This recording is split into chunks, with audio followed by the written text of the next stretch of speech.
Хайде да си направим този вкусен солен кекс. Смесваме киселото мляко с содата и разбъркваме добре, за да я активираме. 2 цели яйца и 1 белтък разбиваме с миксера.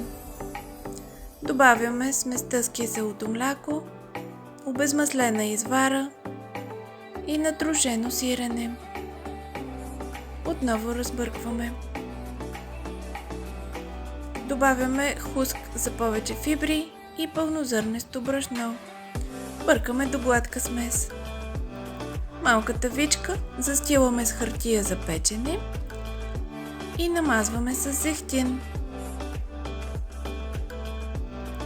В тавата прехвърляме кексовата смес и я разпределяме равномерно. Отгоре поръсваме с чубрица, слънчогледови семки и сусам. Печем в загрята на 180 градуса фурна за 40 минути. Приятен апетит!